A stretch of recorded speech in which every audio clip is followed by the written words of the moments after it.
dia para você que é do bom dia, boa tarde para você que é do boa tarde. Já são 11 horas em ponto. Caminhando para a hora do almoço. Sejam muito bem-vindos, pessoas analisadas e plenas. Bom dia, Ana Lene. Como você está? Gente, mais uma live da nossa série sobre religiosidade. Bom dia. Sobre religiosidade e autoconhecimento. E hoje nós vamos falar sobre um assunto até que meio curto, meio rapidinho, que é sobre necessidade de vingança. E aí, Lila, já é tarde na França. Gente, tô tentando me ficar no meio, mas vamos tocar o barco, vamos nessa. Então, mais um vídeo sobre a série religiosidade. Por que você está falando sobre religiosidade? O que religiosidade tem a ver com autoconhecimento? Muito simples. Nós somos quem? Nós somos imagem e semelhança do Criador. Ou seja, nós somos imagem e semelhança de Deus. Quando nós não nos conhecemos, quando nós não sabemos quem nós somos, quando nós não temos a nossa identidade ativada, o que acontece? Nós temos uma tendência a cair nas armadilhas da religiosidade, né?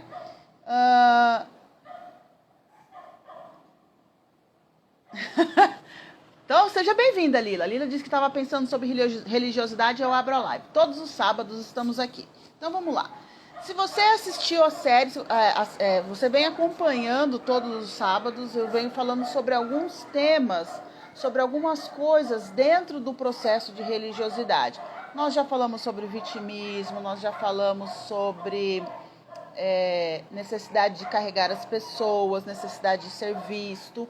E hoje nós vamos falar sobre vingança. Vingança, Violeta, tem alguma coisa a ver vingança com religiosidade, com autoconhecimento?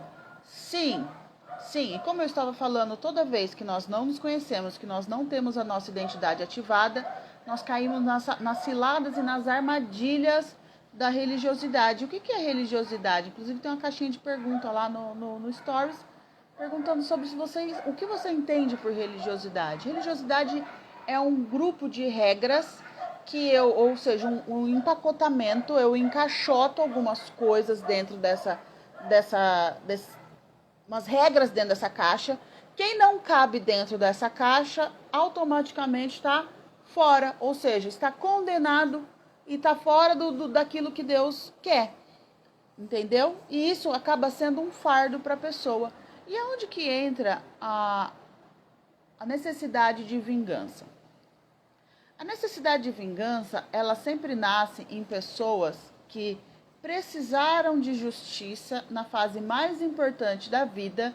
A fase mais importante onde nós construímos o nosso caráter é do 0, ou seja, vida intrauterina, até os 5 anos.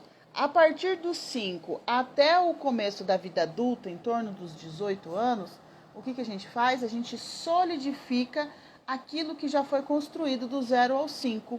Ou então a gente solidifica ou muda algumas perspectivas baseado no ambiente.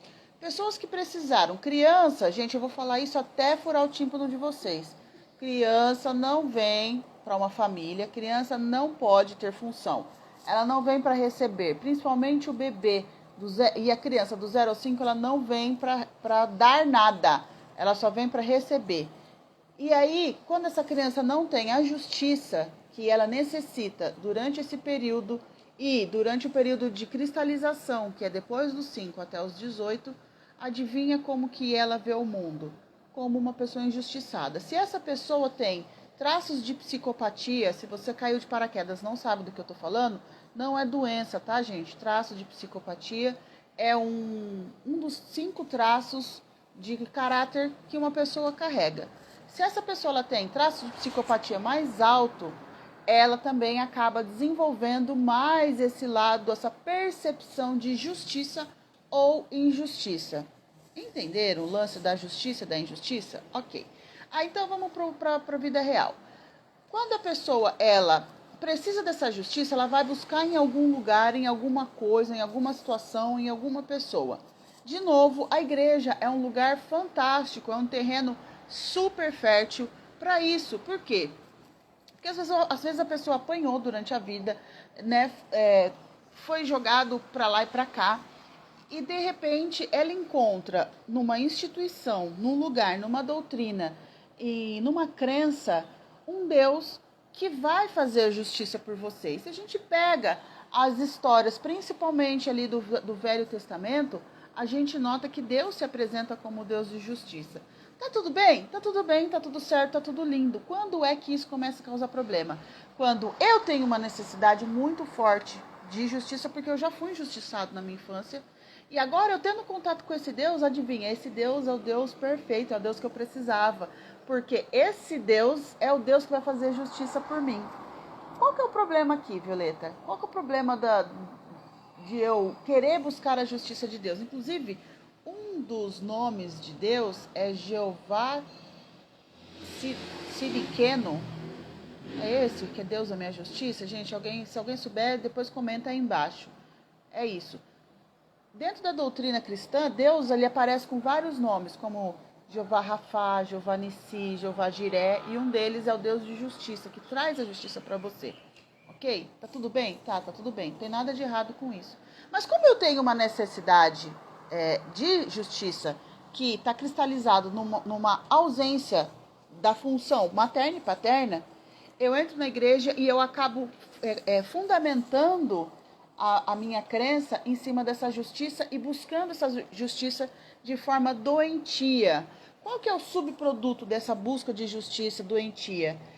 É medo, controle, vamos ver outra coisa que eu anotei aqui. Medo, controle, manipulação, ameaça. Por quê? Peraí, então, como que essa necessidade de justiça ela se materializa de uma forma ruim, de uma forma doentia? Eu estou me relacionando com as pessoas dentro da igreja, eu estou me relacionando com a galera ali, às vezes com os meus liderados, e eu crio na minha cabeça um script de vida que nem sempre dá para todo mundo cumprir. Se você conhece a minha linha de estudo, de aplicação, de terapia, você sabe que todos nós temos 5 traços dentro de nós e que cada pessoa vê o mundo de uma forma diferente. E aí eu, às vezes, como líder ou como alguém que está superior a uma galera ali dentro da igreja, eu crio esse script e a vida não é um filme, nem uma novela. Essas pessoas acabam não obedecendo aquilo que eu coloquei. E aí, como eu criei a regra e as pessoas não obedeceram, eu me sinto como injustiçada. Lembra da justiça lá da criança? A criança precisou da justiça. Eu me sinto injustiçada por esses subalternos ou por esses colegas de igreja ou pelos membros da igreja. E aí eu aciono a tal da justiça de Deus. Como? Olha, eu vou orar e Deus vai fazer justiça por mim. Só que essa questão da pessoa, ela faz isso como vingança, do tipo, Deus vai me vingar. Quando, na verdade, se a pessoa se conhecesse, se ela entendesse as outras, quem está em volta, se ela soubesse um pouquinho só de análise corporal, ela ia entender que a pessoa não fez o que ela quis, ou porque aquela pessoa, de repente, é muito tímida. E eu queria que essa pessoa se expusesse. Ou, então, essa pessoa, ela é rígida, ela precisa brilhar. E eu critico essa necessidade de brilhar da outra pessoa. E aí, como que eu faço? Eu uso a justiça de Deus como forma de ameaça, ou aquela pessoa, ela se rebelou, porque eu mandei ela fazer tal coisa, e agora ela vai ver, eu vou orar e Deus vai agir na vida dela e vai trazer uma vingança. Eu, particularmente, já sofri isso dentro de igreja, uma vez que eu queria prestar um vestibular numa outra cidade. E aí eu não passei, claro, por que eu não passei? Porque eu não estudei o suficiente, né? E o meu líder, a minha líder, no caso era uma mulher, na época ela chegou e falou assim, olha, só Deus sabe o quanto que eu orei para você não passar nesse vestibular, tá? Então, ela estava um tanto quanto com raiva naquele momento, por quê? Porque eu estava envolvida em um movimento onde certas regras erradas não estavam sendo obedecidas por mim, E então, para ela se sentir justiçada, algo precisava dar errado na minha vida para que ela se sentisse justiçada. E aí, o que ela faz? Ela joga essa responsabilidade de vingança na mão de Deus. Ou eu uso Deus como um instrumento para fazer as minhas vontades, para me vingar. Compreende como que isso é errado? Então, ao invés da pessoa se conectar com Deus e cuidar da própria vida, e cuidar de si e ativar a própria identidade, ela está o tempo todo se sentindo ameaçada, se sentindo injustiçada e precisando da vingança divina. Tanto é que você tem algumas músicas, até a música mais famosa das músicas gospel, que ficou conhecida nesse ramo da vingança, foi Sabor de Mel.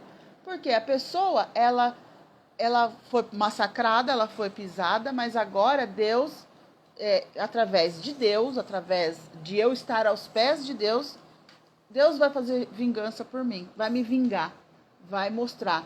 Beleza, isso nunca acontece, Deus não pode fazer justiça? Deus faz, inclusive, como eu disse aqui no começo, um dos nomes de Deus é esse.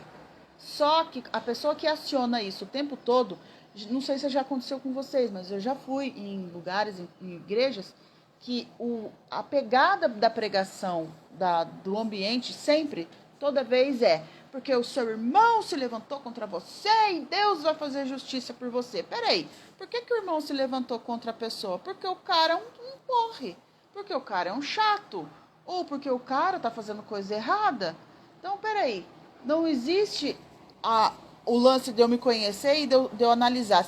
Inclusive, eu estava conversando com um rapaz ontem sobre isso, sobre chatice. Às vezes a pessoa chega para mim e fala, ai, Violeta, minha sogra me chama de chata, minha irmã me chama de chata, e tá toda dolorida porque tem uma galera chamando ela de chata. Meu marido me chama de chata. Aí, peraí, para. Vamos parar e pensar. A sua sogra é uma pessoa que é do seu contexto. Seu marido é uma pessoa que dorme com você. Sua irmã passou uma parte da sua vida com você. E eles estão te chamando de chata. Peraí, são 3 contra 1. Será que não é hora de você olhar para dentro de si e perguntar, peraí, essas pessoas, elas estão falando a verdade? Ou eu que estou querendo me enganar que eu não sou chata, que eu sou legal? Então, quando eu me conheço, nossa, você é muito controladora. Meu Deus, como que você é manipuladora? Se são pessoas muito próximas a mim falando isso, o que eu faço? É hora de eu acender meu alerta, sentar, olhar para mim, olhar para os meus traços, olhar para as minhas atitudes, para aquilo que eu estou fazendo e pensar aonde é que essas pessoas estão vendo isso que eu não estou vendo. Mas eu sou tão legal, sou tão bacana. Eu sempre vou contar esse exemplo. Quando eu comecei a estudar, eu tenho que passar pela análise para eu poder atender pessoas. E eu descobri que eu era controladora. E imagina que eu sou controladora, eu sou super bacana, sou super de boa, sou super tranquila. Mas aí, como eu já conheço de traços, eu já conheço quem eu sou, eu sei das minhas habilidades, dos meus medos, eu comecei a olhar as situações simples, pequenas, onde eu precisava do controle e eu fazia de tudo. Eu manipulava situações, às vezes, para ter o controle. Um exemplo bem idiota, o meu nível de controle ele é tão alto que eu preciso, eu posso ir lá na cidade e comprar, por exemplo, uma blusa de lã, linda, maravilhosa. Mas eu preciso tanto controlar as coisas que eu prefiro fazer a blusa. Só que, então eu me sentia empoderada por fazer a blusa. Só que quando eu ia colocar na ponta do lápis, essa blusa de lã que eu fazia, às vezes ela ficava com defeito, porque eu não sou especialista nisso. Às vezes, ela fica, a blusa feita à mão, ela fica muito, infinitamente mais cara do que uma blusa comprada, fora as horas que eu gastava. Às vezes eu perdia 4 meses para fazer uma blusa. Vamos dizer que eu usasse 1 hora do meu dia.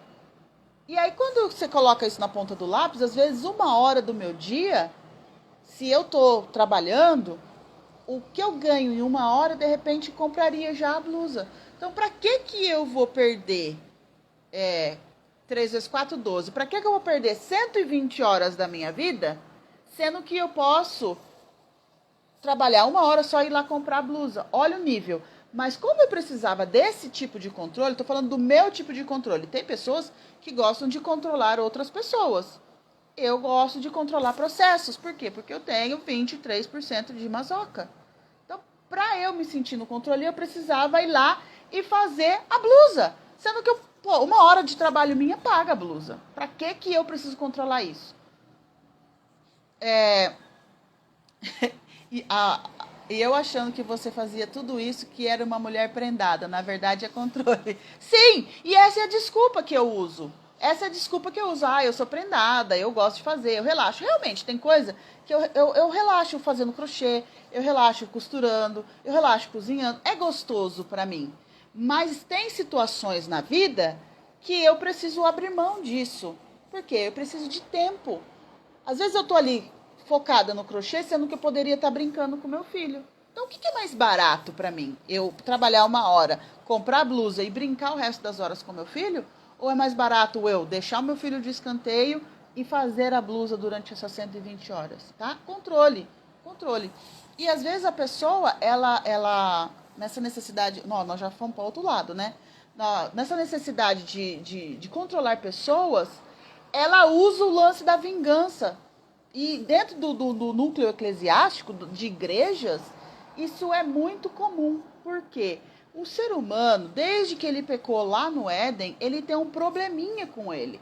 Deus colocou o ser humano, Adão e Eva, no jardim, e disse assim, vocês podem dominar sobre todas as coisas. Sobre plantas, sobre animais, sobre tudo. Mas não tem um pedacinho assim, que diz que você tem que controlar outro ser humano. Tanto é que Adão não controlava Eva e Eva não controlava Adão. E a vida inteira, a humanidade se mete em encrenca por conta disso. Por necessidade de controlar o outro. E quando eu não consigo controlar o outro, o que eu faço? Eu ativo o meu modo vingança. Por quê? Se você não fez o que eu quero, agora você vai pagar. E isso, infelizmente, acontece muito no meio eclesiástico, no meio cristão, no meio evangélico. E não só ali, né? Sala de aula acontece isso. Toda vez que tem alguém que está sobre o outro, entenda, a autoridade, ela é constituída por Deus. A autoridade, ela é divina, ela é dada para alguém. Por quê? Porque nós precisamos de regras, de conduta, de alguém que lidere, mas o líder, ele não deve subjugar o outro. E aí, quando eu preciso subjugar o outro, eu lanço mão da vingança. Onde que está o maior problema aqui? O maior problema está em você usar Deus de forma errada, você usar orações de forma errada. Você podia estar orando para Deus te abençoar, para Deus te dar sabedoria, para Deus clarear os seus caminhos, para você entender certas coisas, para você se conectar de verdade com Deus. Porque qual é o maior problema aqui da religiosidade que as pessoas brigam? A religiosidade, a desculpa da religiosidade é sempre a busca da perfeição, do varão perfeito, é sempre a busca de conexão com Deus, é sempre a busca da santidade. Inclusive, existe um versículo na Bíblia que diz que sem santidade ninguém verá Deus. Mas, Violeta, eu estou fazendo isso porque eu quero ser santo. Não, você está fazendo isso porque você está querendo se vingar de alguém. Você tem uma necessidade de controle, porque você é vitimista. E aí eu crio um monte de regras para eu ser santo. Sendo que se você está conectado com o Criador, se você está conectado com Jesus, aceitando a graça de Jesus, e você está conectado com o Espírito Santo ele vai falar para você o que é certo, o que é errado, o que você deve fazer, o que você não deve. Para que caminho que você tem que seguir. E vai ter momentos que o Espírito Santo vai falar assim, deixa quieto. E vai ter momentos que o Espírito Santo vai falar assim, parte para cima. Essa conexão, ela fica muito prejudicada quando eu tenho uma lista de regras. Quando eu tenho uma lista de conduta que eu tenho que seguir para eu parecer santo. Ou para eu ser santo. Gente, eu tenho escutado cada história ultimamente nos meus atendimentos de pessoas, líderes, e o pior, o que mais agrava, quando o meu líder religioso também é o meu pai e a minha mãe. E aí, o meu filho, porque filho, gente, é assim, filho não é teu. O filho você educa, você dá amor, você cria, você conduz ele para a vida. Mas às vezes, na tentativa de fazer o bem, você faz o mal. E o que acontece? Quando essa criatura cresce e vira adulto, ele toma as decisões dele, independente do que você ensinou. Embora exista ali, né, um versículo em Provérbios que diz que a gente tem que ensinar a criança no caminho que deve andar, e ainda quando ela for velha, ela não se desviará desse caminho. Peraí, então, para. Se o meu filho se desviou lá na frente, onde foi que eu errei? Então, aí o pai não volta para perguntar para si mesmo, onde foi que eu errei nisso daí? Quando foi o momento que eu usei eu usei a palavra de forma errada? O pai não volta. E aí, eu errei em tal coisa. Ô filho, seguinte, aconteceu isso, eu fiz errado. Naquela época eu era ignorante, eu não entendia nada. Você me perdoa? Você me desculpa? Vamos rever esses conceitos? Não existe isso. Por quê? Porque aí agora, eu sendo pai, eu sendo mãe, sendo líder dessa pessoa, principalmente do filho, o que eu faço? Eu falo, não, eu fiz o melhor que eu pude. Você é um ingrato. Você é isso, você é aquilo. E tem mais, hein? Eu vou entregar você na mão de Deus. E Deus vai fazer justiça. Porque eu fui uma excelente mãe. Eu fui um excelente pai. Eu coloquei o meu joelho no chão e orei por você noites e noites a fio. Peraí, cara. Peraí. Se você colocou o seu joelho noites e noites a fio para Deus proteger o seu filho aonde que ele estava, você fez alguma cagada no meio do processo. Porque se esse filho fosse bem educado, se ele entendesse quem era Deus, se ele entendesse quem ele não estava em um lugar que você não gostaria. Você não precisaria estar perdendo sua noite de sono orando. Mas, Violeta, o inimigo se levanta contra a gente porque nós estamos na frente de batalha. Querido, a Bíblia já diz que o inimigo ele anda ao derredor, ele não está ao seu redor estão os anjos. E aí, por que isso tudo acontece? Porque você não se conhece, você não conhece o seu sistema, você está repetindo um monte de cagada e de merda que vem lá de trás dos seus pais. E aí, pior, você sobe no pedestal de agora, Deus está comigo, Deus, ele me dá o direcionamento. Então, você está direcionando, por que seu filho está onde está? Captar o lance aqui, a minha briga com o lance da religiosidade... A pessoa não para pensar, fala, não, mas não tá abatendo as coisas. Eu prego que Deus é o Deus criador do dono do ouro e da prata. A pessoa é pobre. Deus é a minha luz, a pessoa está no escuro. Está perdida. Deus é amor. Então por que as pessoas em volta de você te chamam de chato e te odeiam? Captou como que a religiosidade funciona? Não, mas aí o que eu faço? Já que eu não tenho o fruto que eu acho que eu deveria ter, ou seja, eu não tenho amor, eu não tenho a empatia dos meus filhos, o respeito dos meus filhos, e a pessoa faz isso dizendo que faz em nome de Deus, né? Faz um monte de coisa errada em nome de Deus. Então, já que eu não tenho isso, sabe de quem que é a culpa? A culpa é do demônio, a culpa é do capeta, a culpa é do inimigo.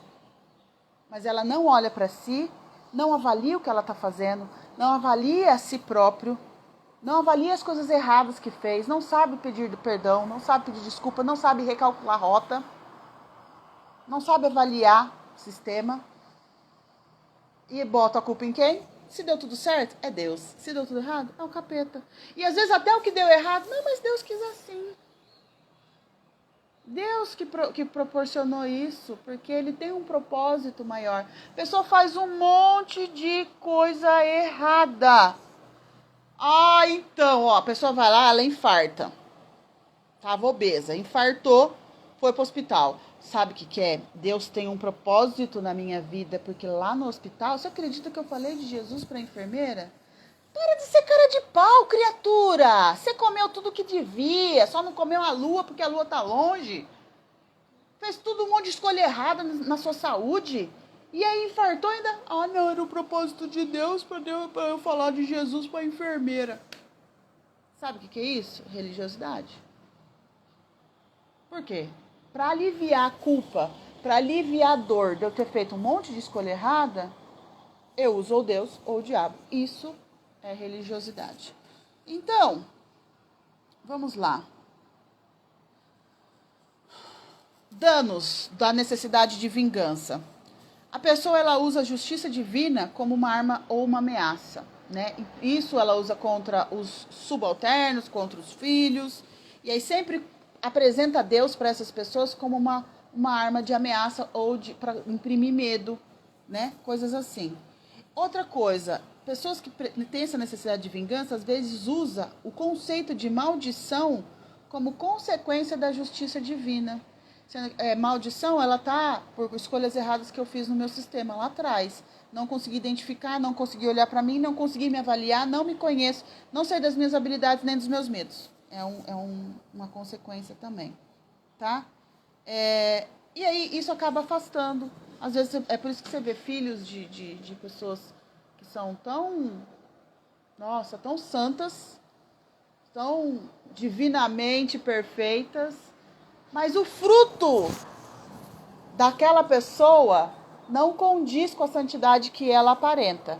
Eu vou dar um exemplo aqui, eu não vou citar o nome, mas vocês vão entender. Tem uma cantora, agora fugindo só da vingança, mas partindo para a questão da religiosidade, da falta de autoconhecimento e da falta de autoavaliação. Por quê? Porque a pessoa não sabe fazer isso.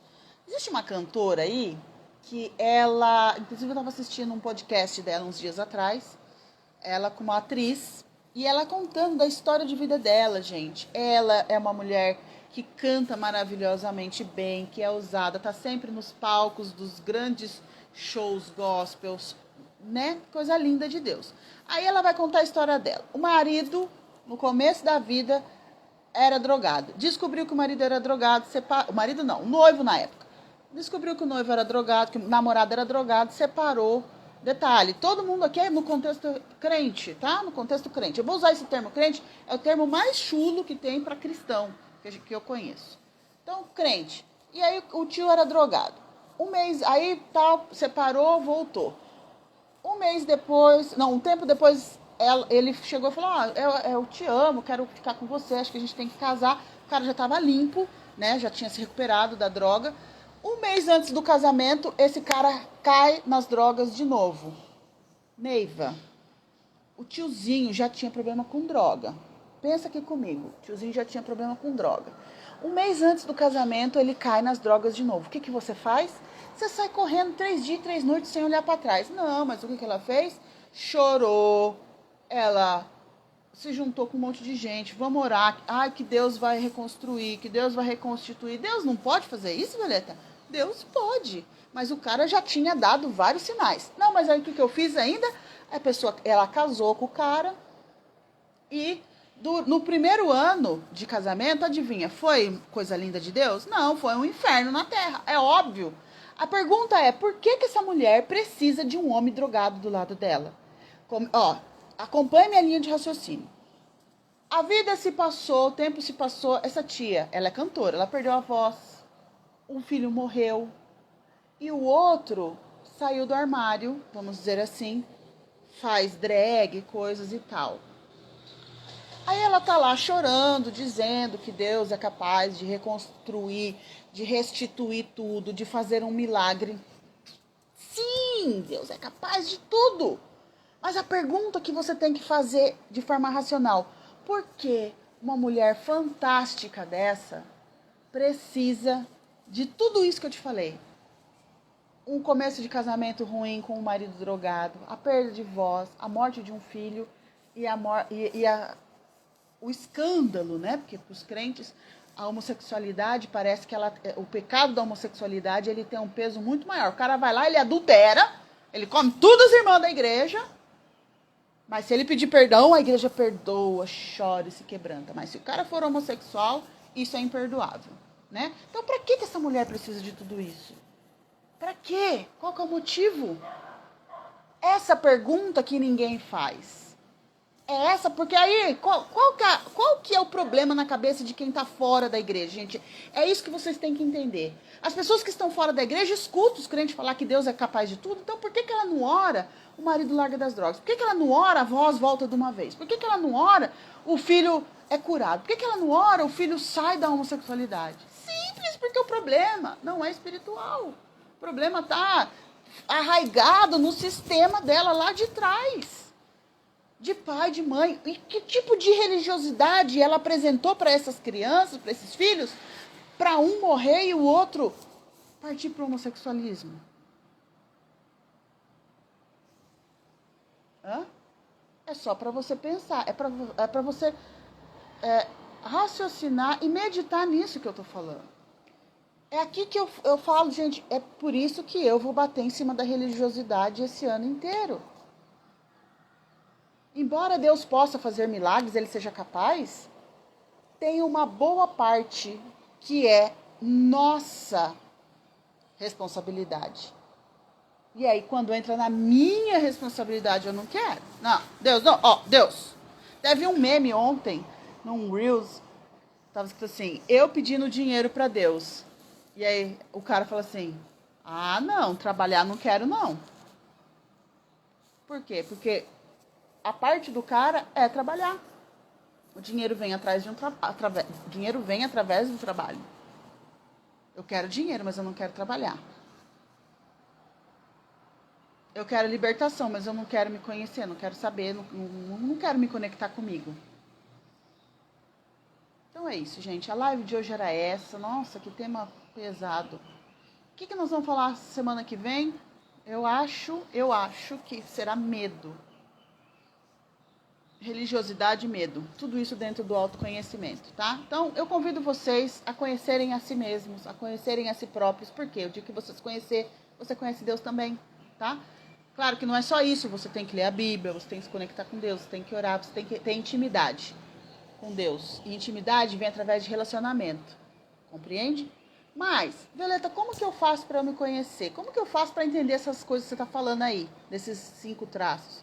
Simples, você pode agendar uma análise, tá? Eu dou informações em box. E depois dessa live, ela sobe pro YouTube. Se você tá vendo isso no YouTube, se inscreve, dá um like, ajuda aí, compartilha. Se você conhece uma galera aí que tá sofrendo com religiosidade, encaminha para essas pessoas. E se você conhece uma galera religiosa, você encaminha também para eles virem aqui me xingar, tá? Porque eu já tô nessa vibe já de receber xingo. Então, quando a gente começa a receber xingo, é porque alguma coisa tá se movimentando. E eu espero vocês no sábado que vem, no mesmo horário, no mesmo canal, né? Às vezes eu passo lá eu transmito no Facebook, mas não tá dando. Todas as segundas-feiras tem live sobre os traços, isso até metade de abril. Um beijo, um abraço, espero vocês lá no meu direct. Mandem perguntas, mandem dúvidas, contem a sua história pra mim. De repente, a sua história também vira um vídeo. Um beijo, um abraço, gente. Até mais. Tchau.